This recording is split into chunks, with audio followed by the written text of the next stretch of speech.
Éminent Simhan Douhand, bien sûr. Hein. Slimane Azem est un mohandien, on va dire, hein, en termes littéraires. C'est Simhan Douhand, sa poésie, qui va perpétuer aussi la mémoire et le souvenir, et on va dire c'est l'outil du verbe kabyle, à la fois de la sociologie kabyle, mais de la philosophie kabyle, de la vision du monde kabyle, la Nayan, Firoukza, Al-Harban, etc. C'est tous ces termes qui vont revenir. D'ailleurs, ce n'est pas un hasard dans le texte Slimane Azem, on va dire le texte azélien en termes techniques. Simhan Douhand, c'est la réserve, on va dire, de l'éducation de Slimane Azem. Certains diraient, tiens, c'est le fabuliste français, comment il s'appelle déjà, De La Fontaine. De La Fontaine aurait inspiré Slimane Azem. On peut nuancer, oui ou non, hein, je le dirai par la suite quand on va traiter des fables, mais Simhan Douhand, c'est vraiment la réserve. Comme tous les villages kabyles, de toute façon, c'est la même structure. Nous avons les vieux du village, les sages, les cousins lointains, les parents aussi. C'est tout ça qui va former un peu l'esprit de Slimane Azem. Slimane Azem, petit déjà, il était aux aguets de toute parole. Par exemple, d'ailleurs vous voyez ces poèmes, dès qu'il entend un proverbe, ce qu'on appelle la gnomie, hein, les proverbes, les maximes, le msoul, alors il avait un rapport particulier avec sa grand-mère par exemple, hein, Gides. Et sa mère aussi, sa mère qui s'appelle Yamina, Yamina al-Hajj, c'est la famille Bedek. Nous avons la famille Azem et la famille Bedek, les grandes familles des qui étaient des poétesses. Sa grand-mère était poétesse, sa mère est poétesse, ses sœurs aussi sont poétesses. J'ai eu la chance un peu de fréquenter ses sœurs avant qu'elles partent. Nahjilana Wardiya, c'est des poétesses nées, elles parlent avec poésie. Même dans la vie de tous les jours, des choses comme ça.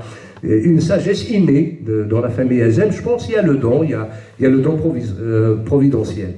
Alors la grand-mère de Slimane était une source de poésie et de proverbes. Donc Slimane va rester avec sa grand-mère, c'était l'enfant chéri de sa grand-mère. Hein.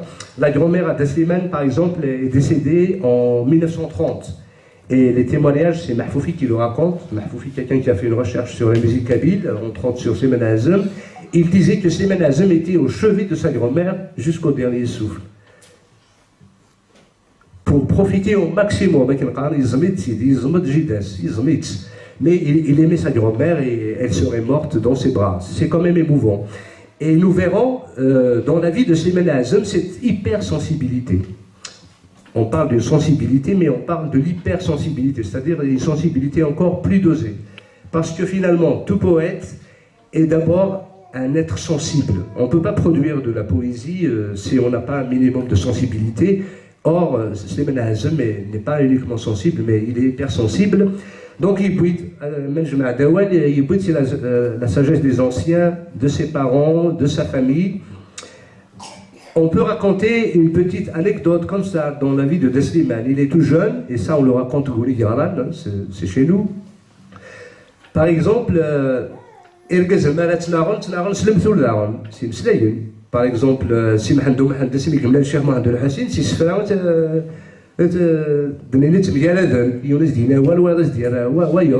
donc il y a une forme de sagesse kabyle que même dans les discussions, je traduis pour notre ami Jean-Marc, il y a des débats gnomiques, on se parle avec des poésies interposées. On énonce un énoncé, si on veut contredire l'énoncé, on apporte une poésie contredisant, donc c'est un peu la chanson de Roland du Moyen-Âge. Khalis Mdesliman, Wagyiqarnas Vlaïd Athihya. Donc ça se passe au Gouli-Garalan. Donc c'est des petits éléments de biographie, mais pas, on ne va pas s'arrêter sur là. Mais ça joue par exemple. Khalis Mdesliman Aguidaran, Delgaz Bowel, parle des Tadat, Madin Slay, Delgazan Smahsis Nas, Tadat, Gouli-Jma, Aleknir. Desliman Yahmel Khalis Daran, Desliman il est aux aguets de la gnomie. Un jour, Khalis Aguin, il aurait invité chez lui pour manger. Et Israël, Khalis Aguin est un homme aussi un peu ruste aussi, hein. Vous savez comme savent l'être les Kabyles des montagnes. Hein. Les Kabyles, c'est les Corses de l'Afrique du Nord. Un peu dur, un peu tranchant aussi, la parole à la fois juste mais tranchante. Il aurait un différend avec une autre personne d'un autre village. Donc vous imaginez un peu la discussion, là je ramasse. Hein. Donc une personne apparemment qui serait son opposant dans les enjeux du village. Et Slimane Azem, jeune, déjà, ayant flairé la personnalité de son oncle, ils étaient en train de manger, et puis Slimane, il coupe son morceau de viande. Voilà, je vais la raconter, hein. C'est là, hein, Mahfoufi la raconte. Slimane, il coupe son morceau de viande pour taquiner son oncle. Il veut faire parler son oncle, au fait. Il dit, voilà, pendant qu'il coupait son morceau de viande. C'est-à-dire, je vais découper l'autre pour faire plaisir à son oncle. Et Khalid Segui, je dis, alors Slimane, il dit, Slimane, c'est quand même beau, hein? Oui. Oui, j'arrive. Et né, par la suite, est née une chanson de Slimane Azem qui s'appelle Zokh Zokh de Mishmel, par exemple, pour dire que la vie de Slimane et sa production, au fait, c'est un tout. Voilà, Slimane ne chante pas, voilà, pour chanter, d'accord? Donc il a hérité de la sagesse des aïeux, des paroles, de la globie. J'arrête sur ça parce que on peut parler des heures et des heures, hein. Je vais essayer d'aller plus loin. Donc les contextes, donc c'est, on va dire, c'est tous ces savoirs historiques, mémoriels de la Kabylie, de la pensée kabyle, qui vont être, si vous voulez, une sorte de concentré dans la poésie de Slimane Azem. Alors je vais me permettre quelques parallèles maintenant, parce que Slimane Azem, tout en déclamant la poésie kabyle, il est le rédacteur du verbe kabyle finalement. Hein.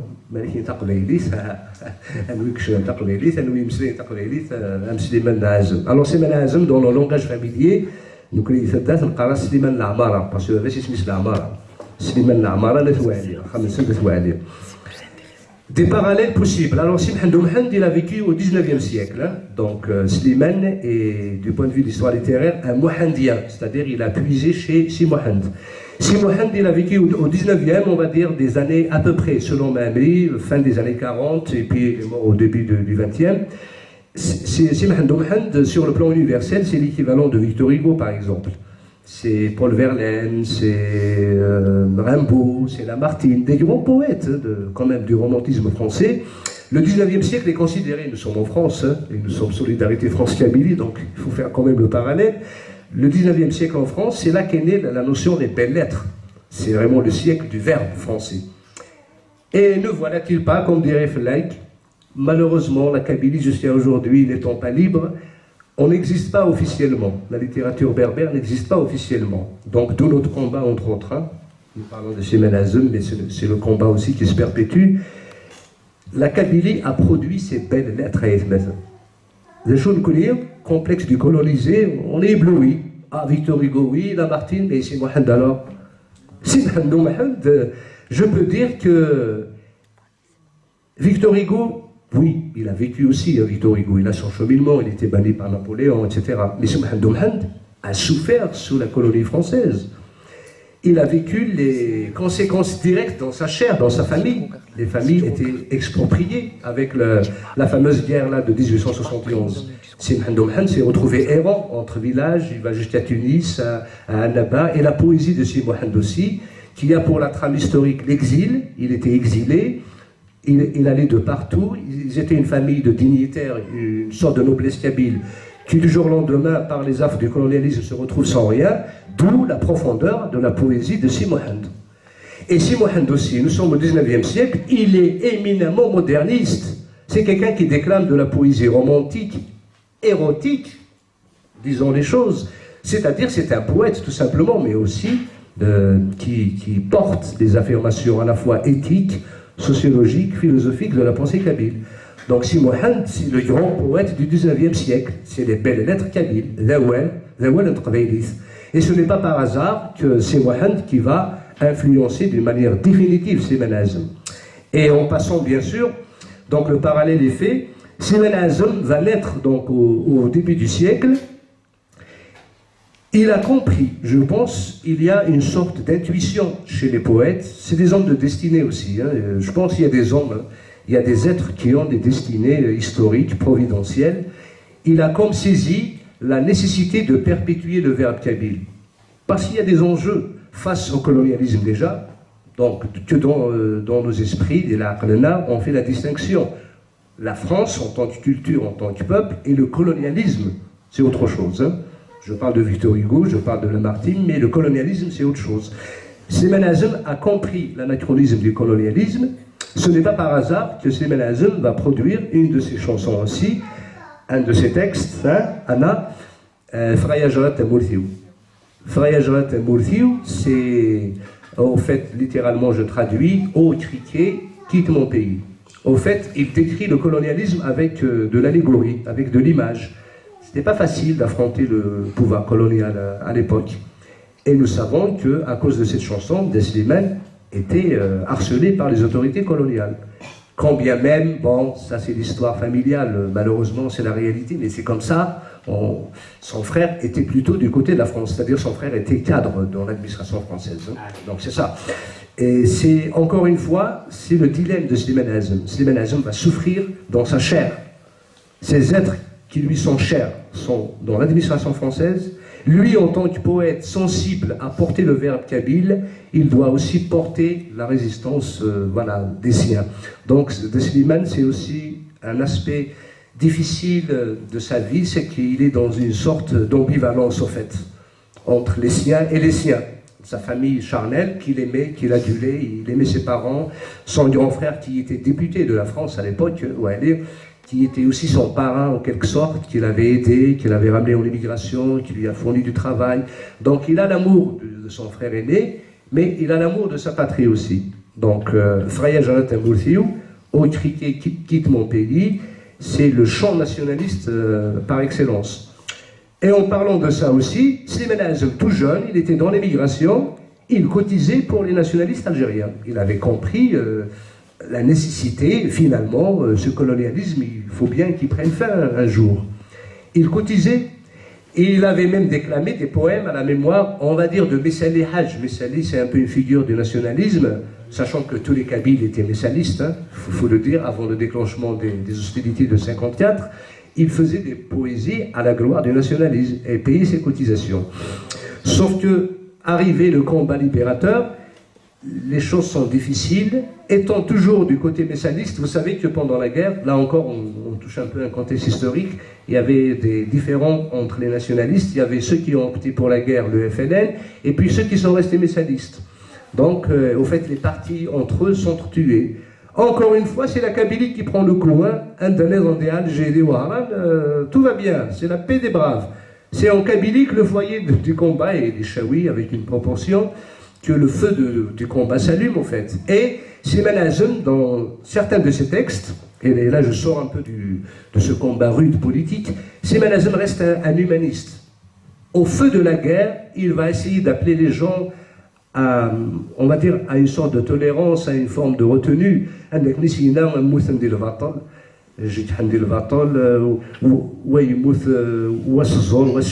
choses comme ça. En fait, c'est une sorte de complainte à la manière des psaumes de David, par exemple. Il demande à Dieu de l'aide parce que des frères s'entretuent.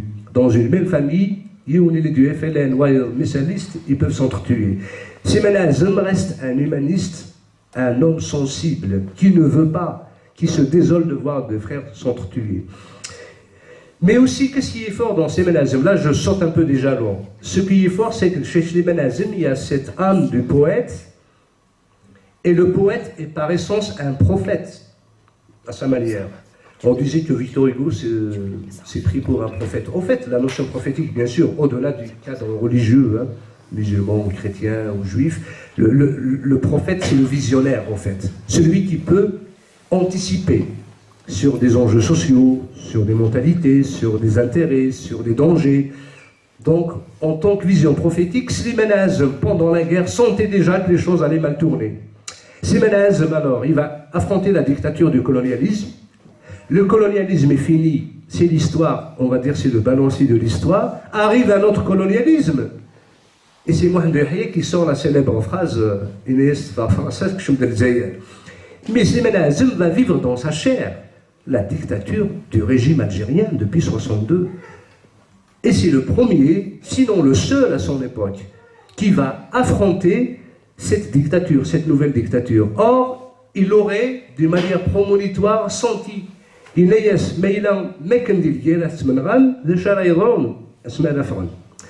va faire des parallèles avec Mathen pour vous dire que Slimane Azem, plus qu'un chanteur, je te rassure,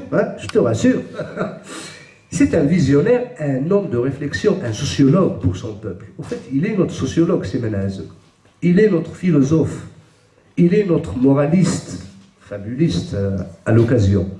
Le parallèle, c'est Mouloud Feraoun. Mouloud Feraoun, un autre humaniste. On aurait accusé Mouloud Feraoun, t'as pas pris les armes contre la France, mais ce que écrit Mouloud Feraoun, c'est de l'humanisme pur. Mouloud Feraoun était un ami d'un grand écrivain français, Robles, et qui parlait avec Camus, par exemple, Albert Camus, Jean-Paul Sartre. C'est quand même des hommes de... Nous avons notre littérature, nous avons nos grands hommes de lettres, des Kabyles. Et Mouloud Feraoun tentait, il essayait de faire comme il le pouvait, d'injecter un peu d'humanisme dans ce feu où les gens sont traités pour rien. Donc Semen Azem, comme Mouloud Feraoun, aurait voulu un débouché un peu plus humaniste que la confrontation, que le sang, etc. Donc Semen Azem sentait des temps venir. On arrive, c'est l'indépendance de l'Algérie, une dictature s'installe en Algérie. Ça, ce n'est un secret pour personne, hein. Je ne révèle pas quelque chose de nouveau aujourd'hui. Une dictature s'installe. C'était la chape de plomb. À l'époque de Ben Bella, tout de suite après Boumediene, en fait c'est Boumediene, hein, Ben Bella, Boumediene, bah pareil, il le chante, c'est menace. Boumediene, comme on dit, comme un épouvantail, en fait c'est un pouvoir militaire. Et devant Boumediene, mes amis, Staline est un enfant de cœur. Ça n'a rien à voir. Semen Azem, l'intuition qu'il a, il savait que la parole est réprimée. Les opposants sont tous liquidés, un par un, de Boudiaf à Karim Belkacem, certains physiquement, d'autres exilés, puis Boudiaf, le sang de Boudiaf, le pauvre, il revient quand même des années après, quand même on le tue. C'est-à-dire un pouvoir corrompu, il est corrompu absolument, hein, vous voyez. Mais Semen Azem va affronter cette dictature, comment? Avec des femmes. Ah oui, là c'est encore le Et Semen Azem est fabuliste. Il utilise la fable, au fait, pour exprimer des enjeux sociaux, des enjeux politiques. Effectivement, là, on va faire un parallèle avec Jean de La Fontaine, c'est vrai. Certains amis de Semen Azem auraient dit, parce que Semen Azem n'a pas fait l'école, hein, l'école au sens éducation, pédagogie, comme la plupart de sa génération. Les gens étaient pauvres, hein, il fallait aller travailler, il fallait aller aider le papa au champ. Donc, il aurait fait un parcours primaire, mais pas plus que ça. Sauf que comme tous les Kabyles de sa génération jusqu'à aujourd'hui, il est autodidacte, certainement qu'il lisait de La Fontaine et il s'instruisait. Mais dire que La Fontaine aurait tout de suite inspiré Semen Azem, ce n'est pas très sûr en fait. Pourquoi? Parce que j'ai commencé par présenter cette économie kabyle, ces savoirs kabyles, ces contes kabyles, cette mythologie kabyle, c'est déjà inné au fait dans le verbe kabyle, les fables, le msoul, comme on dit, le msoul, les maximes, la gnomie, etc. Il a compris qu'il peut conscientiser sa société, son peuple, en instruisant par des fables. C'est ce que faisait La Fontaine. La Fontaine vivait au XVIIe siècle, c'est sous Louis XIV. Pareil, La Fontaine, au fait, il était éminent aussi, La Fontaine. Il était, voilà, c'est le Semen Azem du XVIIe siècle, on va dire. Louis XIV le surveillait. Mais pour bloquer La Fontaine, il ne pouvait pas, parce qu'il est trop populaire. On ne peut pas, au fait, ce qu'on appelle la fama popularis, le peuple en général, aimait La Fontaine. Si on touche à La Fontaine, Louis XIV, il sait qu'il va perdre son trône. Mais qu'est-ce qu'il faisait?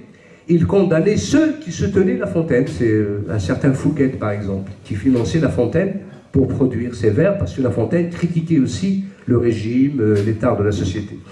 Semen Azem, donc, effectivement, il va adopter le même principe. Il est vrai que pas que les gouverneurs algériens, hein, c'est vrai, hein, il y a aussi des complicités parmi certaines personnes. Moi, je ne dirai pas plus parce qu'on n'est pas là pour polémiquer, mais il est vrai qu'il y avait, Semen Azem, il le dit dans Amatas Mala Yahsal, Thaqabesht, Asrar, etc. Donc, il est au fous. Il est au fous parce qu'il y a des jalousies. En fait, c'est un tout. Hein. Il y a d'abord la réprimande, il y a aussi une concurrence malsaine qui faisait que Desliman était définitivement banni au milieu des années 60. Mais Desliman a tenu. En fait, la leçon qu'on peut garder de Desliman, c'est que ce n'est pas quelqu'un qu'on va acheter.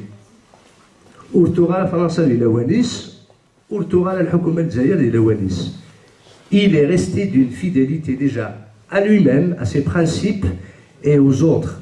Et Desliman, pour ceux qui l'ont approché aussi, c'est un homme d'une éducation, mais tu dirais bourge, entre guillemets. C'est-à-dire il incarne une forme de noblesse, respectueux. Pas un mot de travers. Il le déclame dans un de ses textes, même par respect à l'éthique, à l'éducation, pas un mot de travers, combien même, dans le texte de Desliman, les choses sont aussi tranchantes aussi.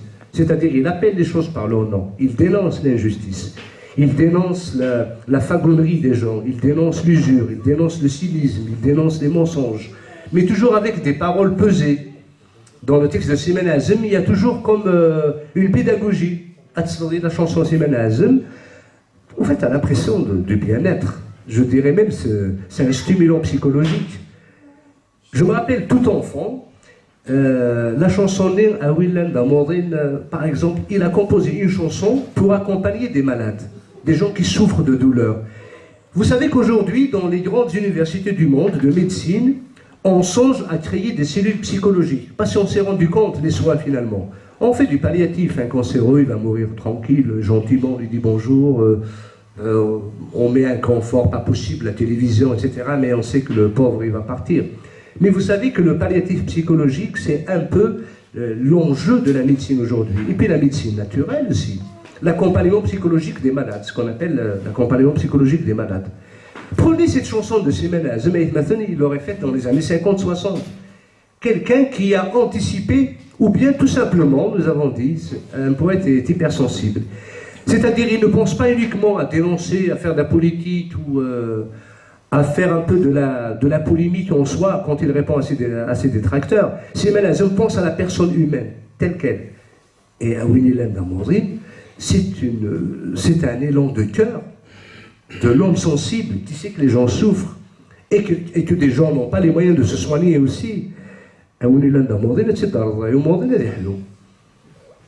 Slimane est un pasteur, un accompagnateur des âmes qui se soucie de l'autre aussi, au-delà de la grande figure, de l'icône, etc.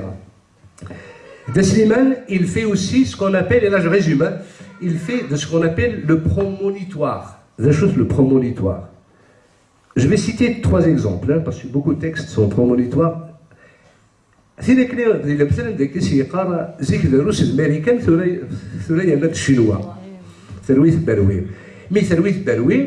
dont je traduis très sommairement à Jean-Marc, il décrit un peu la situation conflictuelle. C'est un texte de géopolitique finalement, les puissances, les États-Unis, le RSS à l'époque, en fait c'est la guerre froide. Mais en même temps, parce que le texte de Slimane Azem, combien même il attaque un thème, mais tu peux comprendre d'autres thèmes aussi. En fait, c'est des textes ouverts, ce qu'on appelle la polysémie, c'est-à-dire plusieurs sens possibles. C'est Louis Berouis dans toute situation. La situation est là, c'est Louis Berouis. Comme tu sais, tu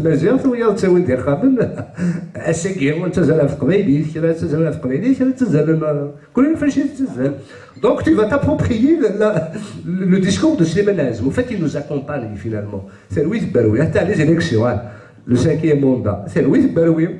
C'est pas la pellicule qu'on l'accompagne. La chanson Slimane Azem. C'est Louis Berouis.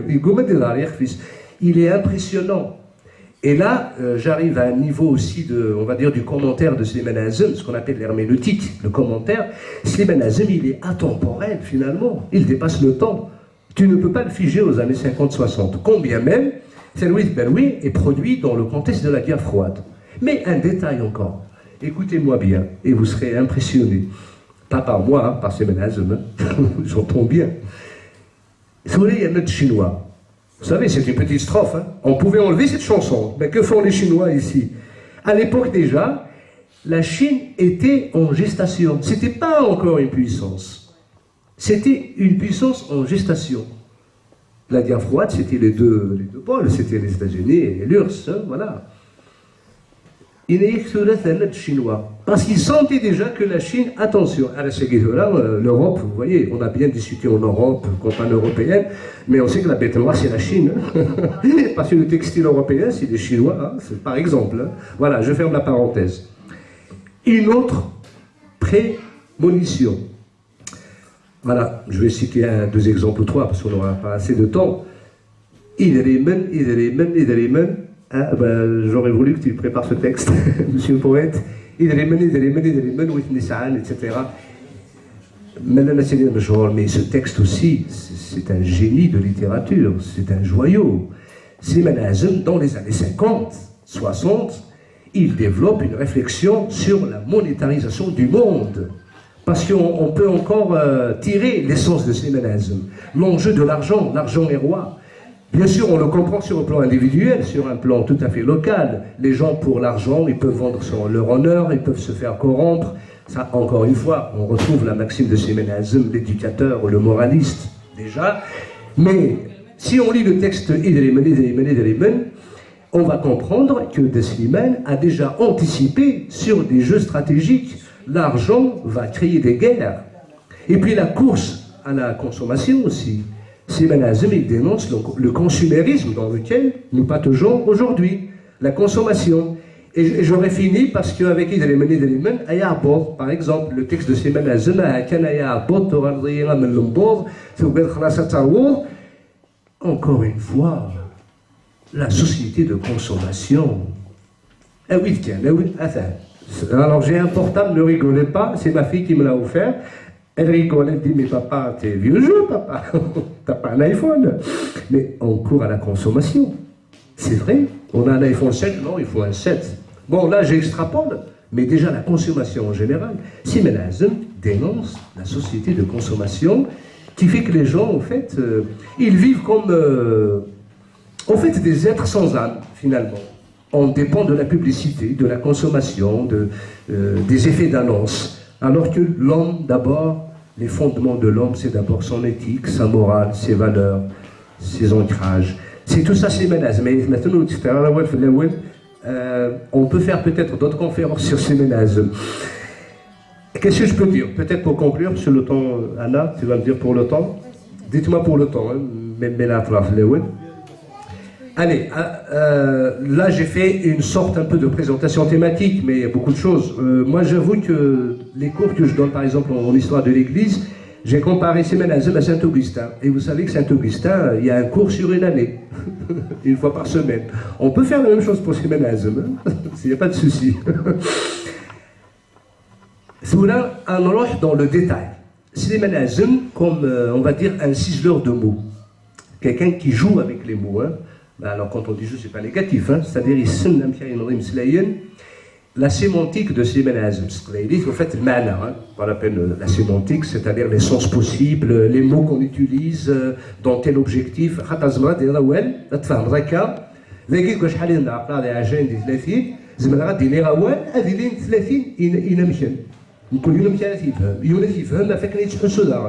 Chacun a son présupposé. Moi, je suis malade, je suis pas bien. Je vais prendre des choses à la négative. Par exemple, il se porte plutôt bien, sa copine ne l'a pas abandonné, il est positif, allez, il va interpréter positivement. En fait, c'est ça aussi la sémantique, on va dire, versatile, hein, les sens qui peuvent aller dans tous les sens. Mais Slimane Azem, il va user déjà des sens, il va user du subtil et il va user de l'historique. Alors, j'ai choisi un texte, pas par hasard, hein, parce qu'il y a à la fois de l'histoire, il y a son vécu. N'oublions pas que Slimane Azem, la trame de son œuvre, c'est l'exil quand même. C'est la douleur de l'exil. Quelqu'un de déraciné de sa terre natale, de sa terre agraire, qui se retrouve de Paris, à Paris, dans le métro, électrifié, la ville lumière de Paris, sublime. J'ouvre une parenthèse juste pour vous dire l'état d'esprit d'un Kabyle montagnard, début du XXe, qui arrive à Paris.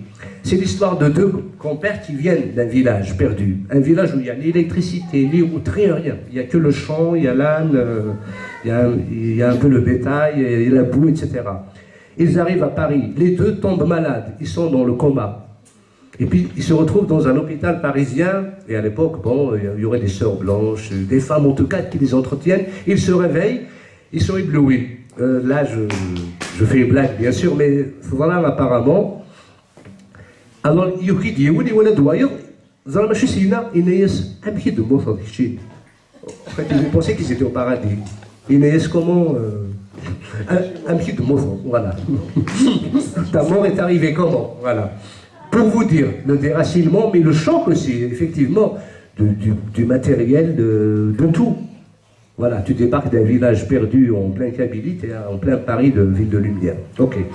Simen Azem, alors, il va exprimer aussi, pas que lui, bien sûr, la force de Simen Azem, c'est qu'il exprime les sentiments des siens. Et c'est ça la force d'un poète, c'est Kateb Yassine qui dit, le poète est le cœur des siens. C'est-à-dire, c'est un cœur qui bat, mais tu vas dire, mais oh là là, là il chante pour moi, c'est Menazem. Et il y a quelqu'un qui dit, non, là, voilà, en fait, c'est ça la force de la poésie de Slimane. Je rentre en la matière, allez. Par exemple. À l'époque, l'émigration, en fait, était brève aussi. Hein. Il a fait en France de 3 ans, il a pas duré, il a pas duré, il y aura les messes. Par exemple, si Menazem il roh Doualin, après il quitte Slimane, etc.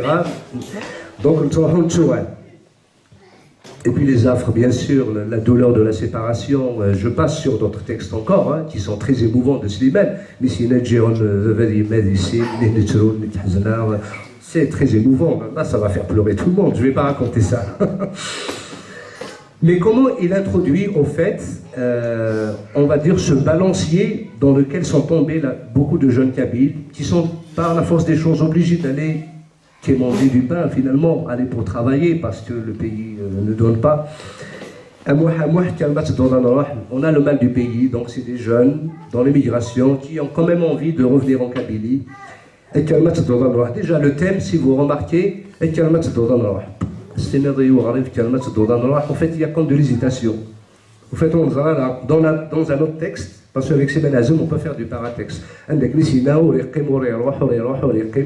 Deux mots, Simen Azem, il a construit un texte. Si ce n'est pas du génie, j'en ai pas vu beaucoup, hein, dans la littérature universelle. Et puis, il te fait des jeux, des allers-retours, des contradictions, des similitudes. Au fait, c'est l'état de l'émigré mskin qui est ballotté et balancé.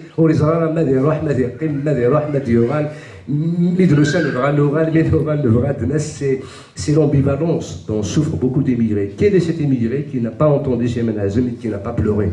C'est quand même impressionnant. Alors, donc en fait, ce voyage de l'exil, il souffre aussi. Nous sommes dans les années 40, c'est la première pièce de Slimane, fin des années 40. C'est un tout dans le cœur de Simen Azem. Il est loin des siens, il vit dans une immigration, il faut dire, la France se reconstruit après la Deuxième Guerre, nous sommes fin des années 40. Ait Menglat va le dire en parallèle, et vous allez voir comment Ait Menglat et Mahtoub aussi, Farhat et d'autres, tirent leurs sources de Simen Azem, c'est quelque chose d'indéniable. Voilà,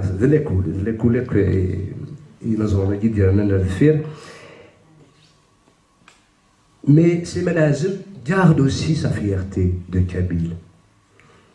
Et c'est le trait psychologique aussi du montagnard. C'est-à-dire, malgré la difficulté, malgré l'adversité, il y a toujours, remarquez bien que Simen Azem citait un Arzoualen et Simen Azem va ressusciter cette expression.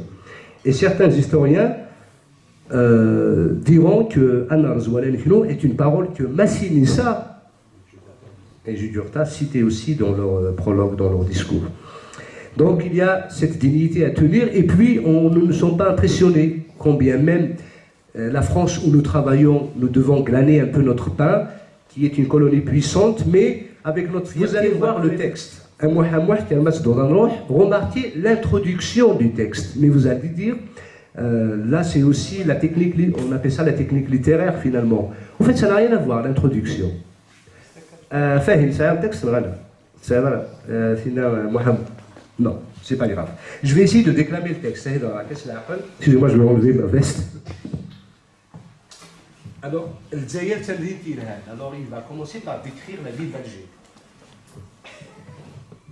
الجزائر تمدينة يلهان ثغد ديال الجرنان ديال أفريك مشهور يسميس الساسيس يزيد غفامان ثبناس الجيل والسيمان وهم لكم الدم دي زينيس أسيدي عبد الرحمن Donc là, il annonce en fait les migrations. Mais pourquoi Alger, vous me direz? Donc là, je vous fais un peu l'entrée en la matière, comme on peut. Pourquoi Alger? Alger. En fait, c'est un peu une lecture psychologique qu'on peut faire. Simen Hazem, il est ébloui par Paris. C'est impressionnant, un jeune de 19 ans à Paris, j'avoue, Mouli Jahal Raïs, ça va, ça n'est pas. Et c'est vrai, Shalik Jahan aussi, c'est une réalité. Mais en même temps, c'est un ressourcement. En fait, pour s'attacher aux siens, en fait, il veut dire mon Paris, malgré ces attirances parisiennes qui va m'engloutir, mais on a quand même Alger. Mais la meilleure, c'est que à la fois c'est un ressourcement, mais au fait le texte il est ce qu'on appelle mohandien, de Si Mohand. C'est la structure de Si Mohand. En tout cas, il reprend même les mots de Si Mohand. Si Mohand aurait écrit des factures de même nature. Le journal à l'époque, mais qui va parler de toi dans les journaux, les médias? Sous la puissance coloniale, on ne parlerait pas de toi. Donc, oui, donc, au fait, il veut donner de la valeur aux siens, si vous voulez. C'est le militant engagé, mais pudique, qui reste pudique. Et encore une fois, nous sommes des Africains. La sémantique Nziman Hazem, on va trouver du Massinissa dans la sémantique Nziman Hazem. Ne l'oubliez pas, c'est Massinissa encore une fois. Voilà. Simen Hazem, il est du XXe siècle, ça c'est du siècle avant Jésus-Christ, mais il y a un fil conducteur dans notre histoire antique. Simen Hazem reste un historien à sa façon. La sémantique, c'est là. Nous sommes des Africains. Oui, bien sûr, nous sommes des Africains. Aussi. Ceci, Yazid Rafaman, au fait, pour donner de la beauté à Alger, et j'ai pas fini, hein,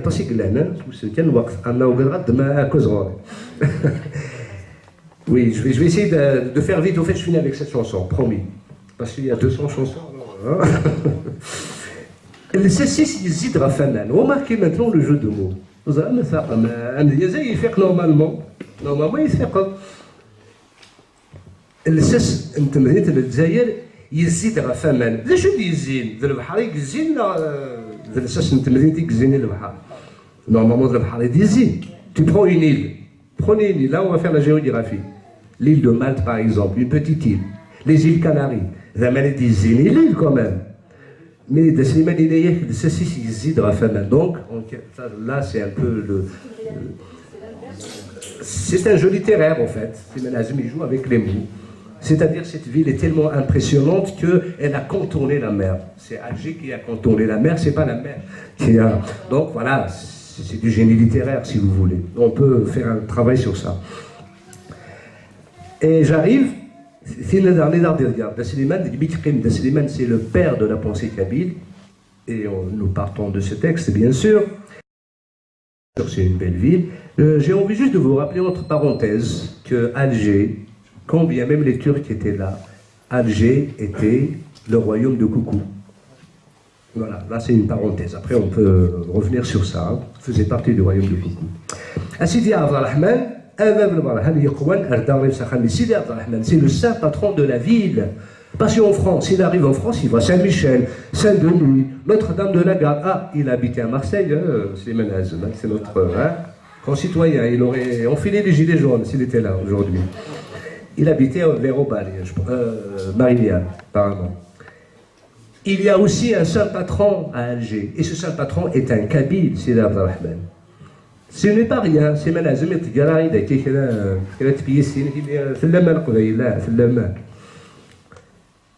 après, bon, un mouhamouh, donc là c'est la chevauchée de l'émigré, voilà, ses enjeux, ses sentiments, ses ressentiments.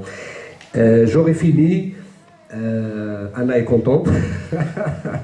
Slimane Hazem, on va continuer, peut-être qu'il y aura des questions. Slimane Hazem est une école de Slimane Laralvez, Tamousnir, أما تموسنين تمطيو أما تموسنين تساثيث أما تموسنين ومزروية أما تسكلا la littérature أما ذي مسلاين. C'est une éducation, voilà. Merci Farouza. On découvre avec stupéfaction et admiration la force de la modernité de Slimane Hazem. Donc là, merci pour cette découverte.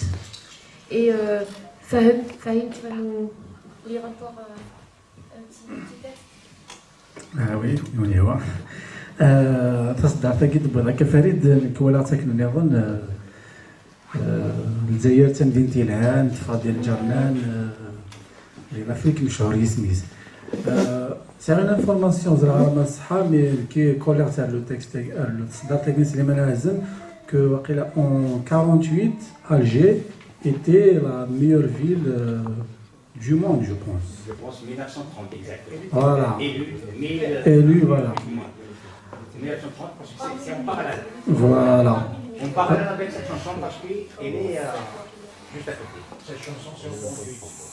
C'est ça. Alors, ils m'ont donné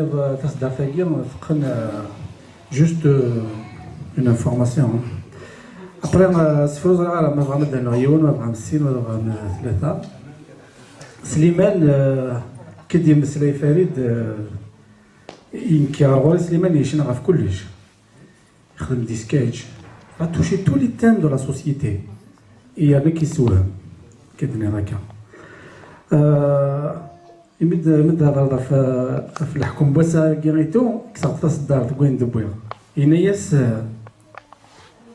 نفهم ثورة شو غراكا ذاين يقلعون بركة أم كرا يجوجيك يفيلكو سي اون بلونت تجوجو كارا ساعة كيف فريون زعما كيسقار مي ساعة كيف فريون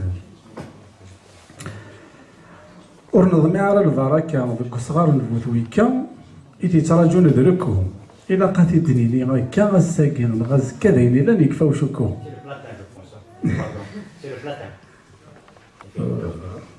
سي فوالا صنعت لا بلونت مزرعة غير كيسقر فوالا الور سليمان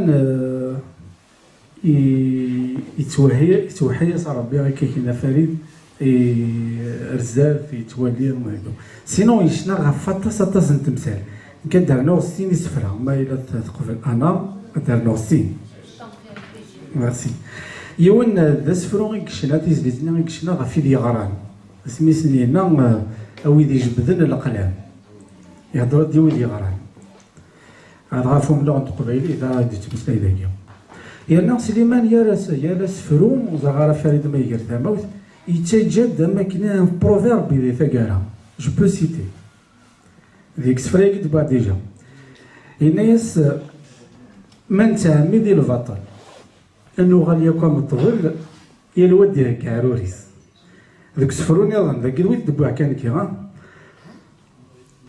غاس تقوى الهوا الخريف لكن يبغو يحمل وسيف يفلرنيس زكان رصان الدوني ثقا من الساعة أكن ثلا زرعة ذي المحال كنا تبدل ذي ثايض يناياس شبياس كان دقود في القادة في البطل شبياس كان دقود في المرا يتذوب سلعة قل لما يفسي وحدس الور يعدا كيني وغرفة سليمان ما تي دي كونفيرونس يقلقنا سي دي كولوك سي دي سيمينار سي فوالا الور نوغا لا رسفريا كاع ويدي جبدنا الأقلام يهضر دي في دي غرانا لي زيكريفان وديك التفانيتو إنا يساوي دي جبدنا الأقلام ينثيد مثورام غفيذن غور الزمان ذي المحنة ما تساعدام هذه اللي تجارب متزرام أمشي كوني تقوبل نوسان ما يلا تشام ثروام ذي الدوني تشاخم تزهام أوري اللي ذي شوك نشقان إلو كان يثمثنا نستحسب نوزن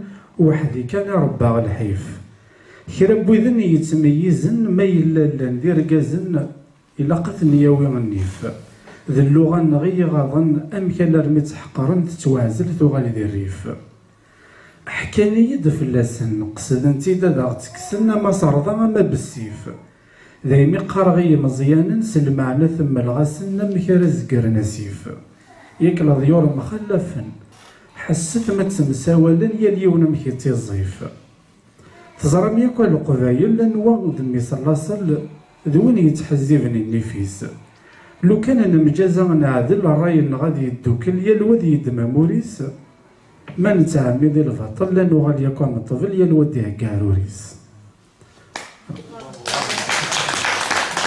فوالا وكي عطا اسفان فو منو يكوماسا كي دينا فريد سلي فابل تو سا ابري يغال يسفقمد منوغيس يقارد انت تقرا حالينا كنا لان غان دي تزلي تاكي ودي تكاسي دي سفيف تاكي وتداطاس سلق صح في القبايل عطاس نتزلاتين هذيك الناس ياو كان ما ياو واتزرام توصيات ودي فيه مرام نسيت سويت اسفري قلنا ولا تداوي غف منو يقدران قال والقص مطوس داخل الدخان باسكو سليمان يستخدم اليمور يستخدم لي فاب يستخدم يكشمو كيخام القبايل هنا يستاكد يوث القصه ذاي نظرا نبوغ تفوت زري غتعاون ثالثا ينوغ والقص تمطوث ذا شو ذا السباين يلان ميرس تسني منسيا يونبو مشيش دابا كان يرزا ياسنا ضغسيا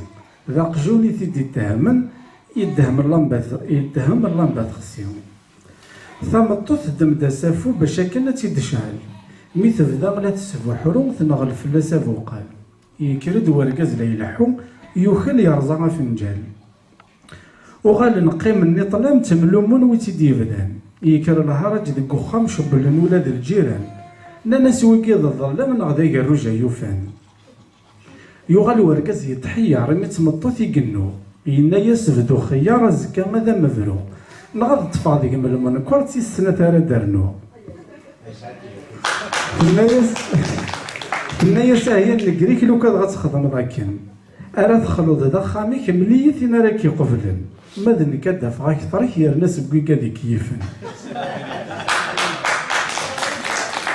عرفتي دي سكوريست داردن داكي كينا فريد معنا تاكيد السرية غوروات ويتي يمالن ما مخلفنا العقلية ماشي ذا العيب من نوغن نغبالك ذا البلية واليوكسان حديث يوغن. Eh bien, je suis jalouse parce que je ne comprends pas tout. Et la route est longue, il faut s'y mettre. Mais c'est vraiment magnifique. Voilà, tous les deux, vous nous avez démontré qu'on a un poète en or, qu'il faut redécouvrir. Alors, moi, pour ne pas rester jalouse, je vais aussi vous donner un souvenir de ma mère qui écoutait et réécoutait. Alors, il n'y a plus que 2 phrases qui me sont restées. Ça chantait, donc, souffla, excusez-moi si je ne parle pas très bien srvélisme, mais je m'améliore, je vais m'améliorer. Souffla, shbah ta'qem, mitsaldir, atafot telka. Ça m'est resté. Et c'est du Slimane Azem aussi. Voilà. Et j'espère que maintenant qu'on a écouté nos 2 artistes, nos 2 historiennes, 2 amoureux de la langue kabyle et de Slimane Azem, vous allez à votre tour poser des questions, nous faire partager ce que vous connaissez, les souvenirs que vous avez et l'amour que vous avez de Slimane Azem. Voilà. Nous écoutons vos questions.